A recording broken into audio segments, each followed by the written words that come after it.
tutafanya transfer na tutatengeneza fomu yaani vile kutaka kusaidia. Miaka 7 hujageuka, miaka 7 hujui kutoa fungu la 10. Wewe si ni koronje?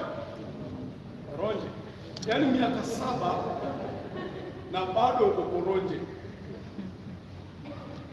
God, Mungu alienda, Yesu alienda kwa mti akakosa kula, akasemaje? Kata.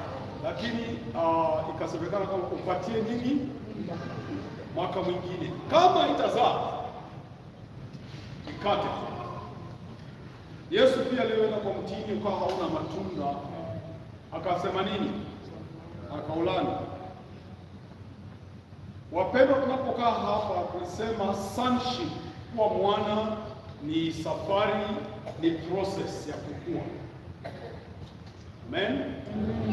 So nyingine njia ya kukua ni kujifundisha kuheshimu mamlaka na kuitambua. Hiyo inakutayarisha kwa urithi. Soma Malaki 1:6 na alama moja ya wana kweli kweli wanatoa heshima. Ya 5 andika hii kwa Kiingereza: service precedes inheritance. Service precedes inheritance. Kwanza tunaweza kumtumikia Mungu kwanza, alafu tunapata urithi baadaye. But number 6 also brings another problem, another issue ambayo nataka uifikirie tunapoenda kukamilisha. Identity before activity. Andika hiyo vizuri, identity before activity. Yaani utambulisho kwanza utangulie, alafu huduma ifuate baadaye. Matthew 3:17. Kwanza lazima ujitambulie wana, alafu uingie katika activity. In other words, start as a son, grow, and as you grow, you mature, then activity. Number 7, ya mwisho, revelation of the Father. Ufunuo wa Baba, Yohana 5:19-20. Wana wanakuwa kwa njia ya ufunuo na sio tu mafundisho peke yake. Revelation ya kumjua Baba, kufunuliwa Baba, ndio tunafanya tumjue zaidi. Alright? Bwana asifiwe sana. Amen. Bwana asifiwe sana. Amen.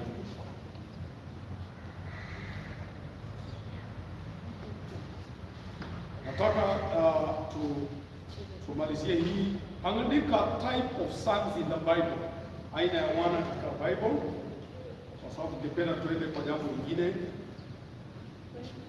Tuna aina 24, lakini hapa nataka nizungumze 7 peke yake. Wale mlikuwa katika mtandao wetu wa Jumatatu, wale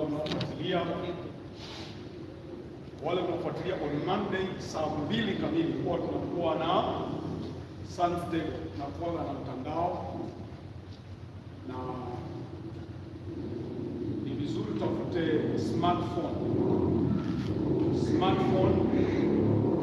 ile ambayo inaweza kushika WhatsApp na wengine. Itakugharimu, lakini process moja ya kufanya kukua. Amen. Huwezi kukua kama uingii kwa meza. Amen. Uko very busy, kuna mambo yatakupita, na ndio maana tunazungumzia hawa wana wafuatao. Wote ni matokeo kwa sababu fulani. Number 1, faithful son, mwana mwaminifu. Timotheo ni mfano ya mwana mwaminifu. Wafilipi 2:22. Anatumika kihalali, kihalisia, serves genuinely. Huduma yake inatokana na upendo na kuelewa ametoka wapi, na amepitia process ya neno akakomaa. Na Paulo amemwona ana jina fulani, tuambia kesho, I saw something.